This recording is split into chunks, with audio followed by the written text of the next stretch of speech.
So yesterday, I went with Lacto and Mr. Castardo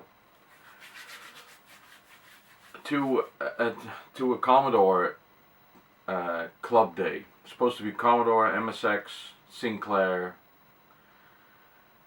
And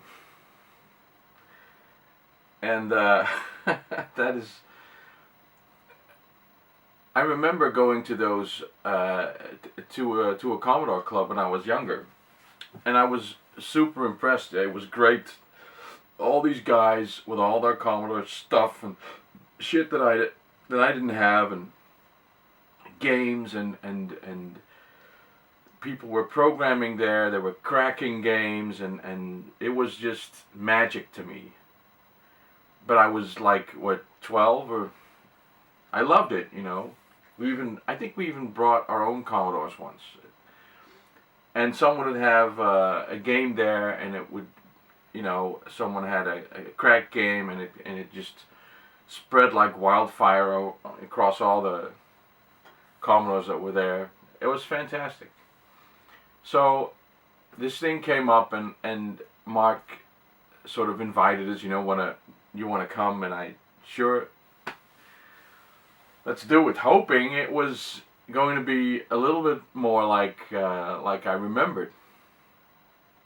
But man, I mean, being out with the guys, you know, with Erwin and Mark is fun. We could be throwing snowballs and it'd be fun too. It was just so much. I mean, the nerd level was so high, and people, most people weren't even there for games. You know, there were a couple of games there, but there were people repairing their Commodores. Most of them were just opening people in there with screwdrivers and all kinds of equipment. I just wanted to get out of there as quickly as I could. So then we sort of escaped the Commodore room. It was very small, just a small room, a couple of tables in the middle, and people there. And there was another room, and that was the MSX room. There were no Sinclair people. That would have you know, would have made me happy, because, you know, somewhere in my mind I still want to get a Sinclair Spectrum but they weren't there. And there were a couple of MSX guys, but, you know, when I used to go to the Commodore Club, there were one or two times that I was there, there was a small club of MSX people there. And they were sort of always eyeballing the Commodore crowd, which was a rather large crowd with all, you know, all the kids went there. But if I got too close to the MSX people, because I was sort of interested, you know, I'd get close to them and they'd start pulling on me. Look at this, MSX is cool too, MSX is cool too. And I just didn't think so, you know. I thought I mean, as a computer it was fine, but I just didn't see it as a gaming machine. I'm wrong, you know, the MSX is a pretty good platform. It just wasn't cool back then. So now there are two guys, two whole people, in this MSX room showing off their beefed up to the max. I don't know what you know, they put everything that you can put in they put it in there. And they work like a charm, and these people know from back to front what this machine can do and what it does, and what to solder in there, and how to make it an even greater machine. And they talk about it, you know, and this guy was talking to us, and he couldn't stop talking about it. I was just so uninterested. I didn't care. So I ran away, basically. Made another lap. And I found one thing, and I know that Mark has already made a video about it, but I'm going to do it as well. I believe this November, there was a homebrew release of Donkey Kong Jr. on the Commodore 64, and it is actually a port of the Atari 7800 version of Donkey Kong Jr. Now, one of the first, I think the first video game that I ever saw was Crazy Kong, which was our version of Donkey Kong.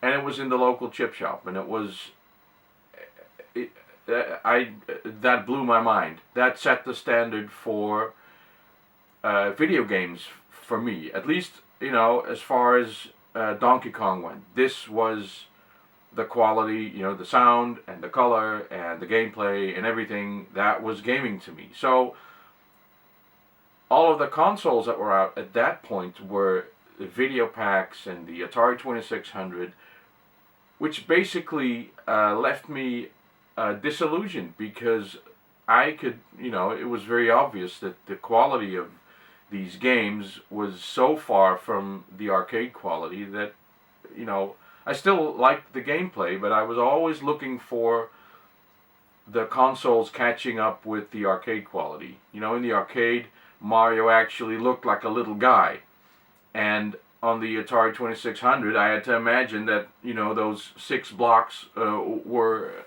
a human figure. So basically, I was always looking for that match, and every time I saw a Donkey Kong port on a console, there were always little points that I thought, well, this isn't that, you know, this isn't the quality of the arcade machine that I want. And there have been some pretty good ports, though, I mean, of games, you know,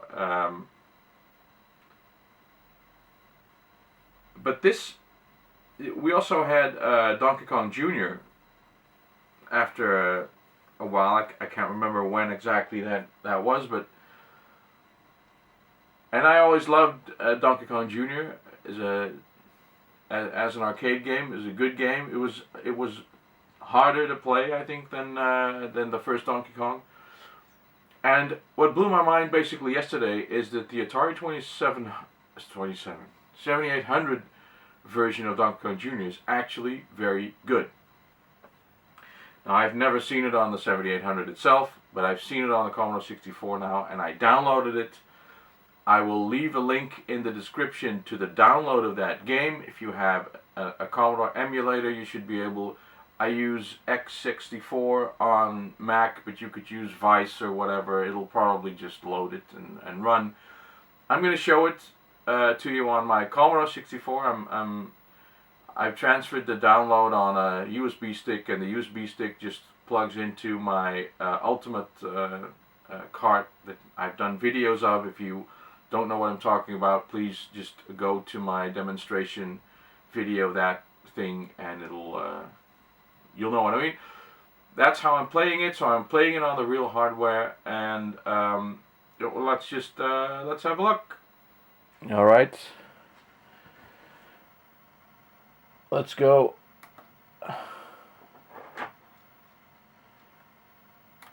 Oh, here we go.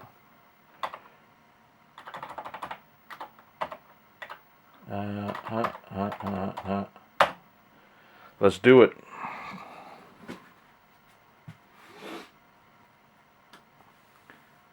Good old times, huh?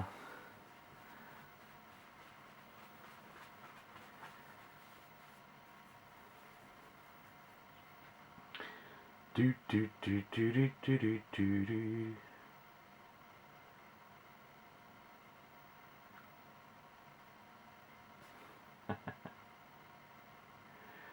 Okay, look.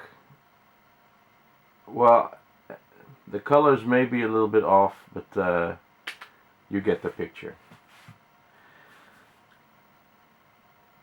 It's damn reflections. Here we go. Oh, we can even, I'm just playing it on standard. That's,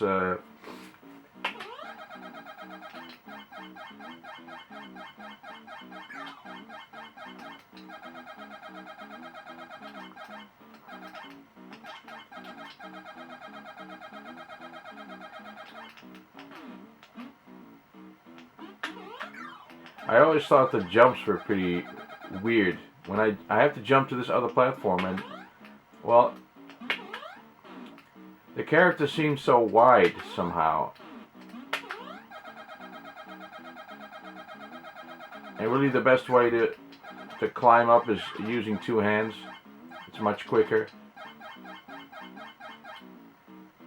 Here we go. Got him. I don't think I've ever played to the third level on this game, ever. So, but look at the quality of the graphics and the sound. I mean, I'm really impressed. Even for a Commodore 64 game, I'm really impressed.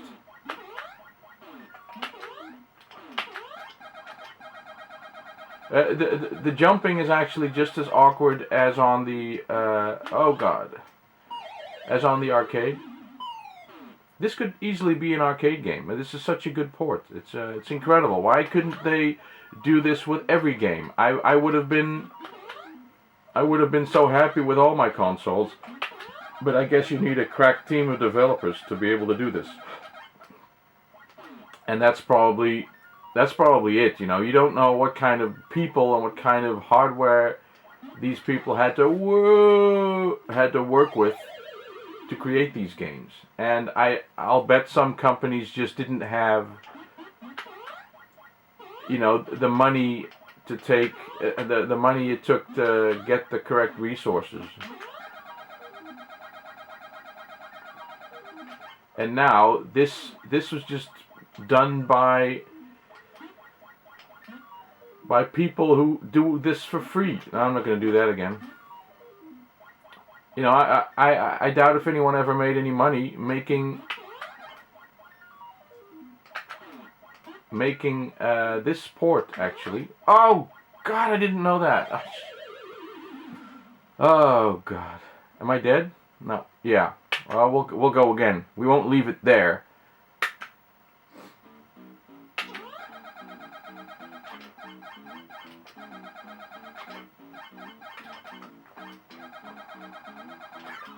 Gotta get the fruit. Oh, see, I killed him. I always forget about that.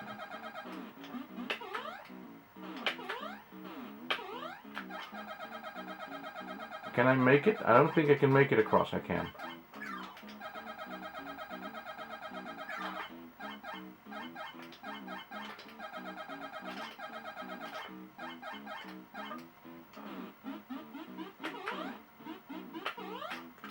There, made it. The first level is pretty easy, actually. Where one of the nice things about this game is actually saving your dad. You know, we used to be Mario saving the princess or the girl. I don't think she was a princess at that moment.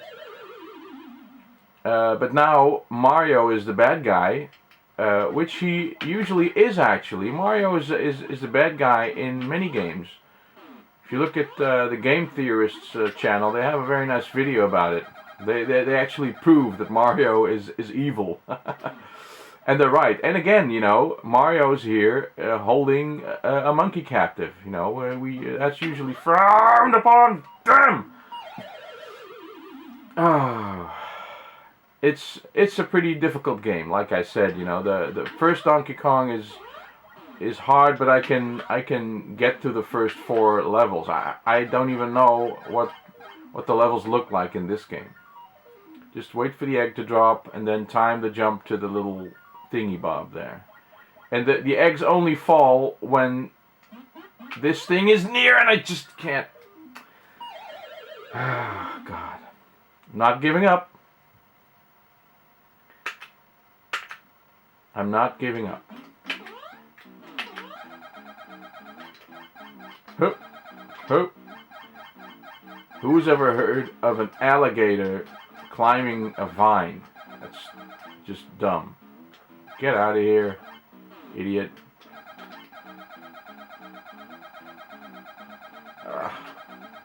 See, down is faster. Roop, roop. Oh. You can actually let go. You can extend your hand and you can grab something, but if you go one more left, then you just fall. So the mechanics are actually pretty well thought out.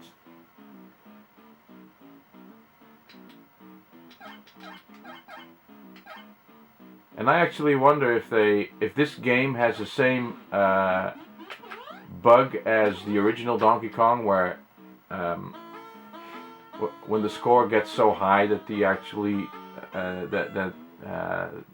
I think it's something with the bonus going wrong. There's just a memory error because the number's getting too high. So I wonder if they fix that in this game and you can actually play it past level 24.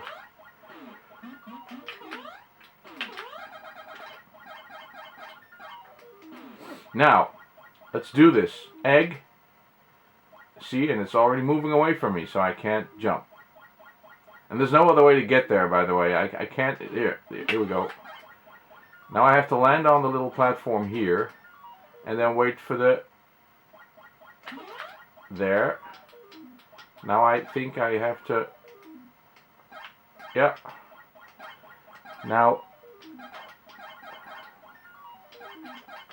I'm not sure if it just... Yeah, it just throws a single egg.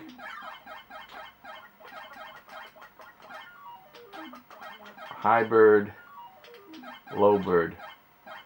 Forget the fruit. Now this is going to be difficult. I'm going to have to grab the vine in the middle, I think. Oh shit! Oh, that was luck. Oh man, stupid idiot! Ah. Tried to time that right. Oh, and I have to do it all again.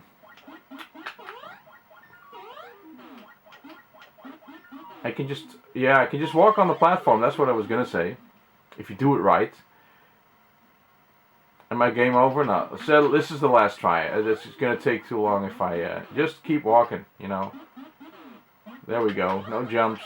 Forget it. It's easy. Now there's gonna be a moment. You know, egg. And the thing is moving away from me. What do you call that? Egg. Nope. That's the wrong one. So it's basically the third one. I should be able to do it now. Thank you. Drop. Oh man. Just forget it. You know, forget it. It's download for free. You can just play it. It's a great game.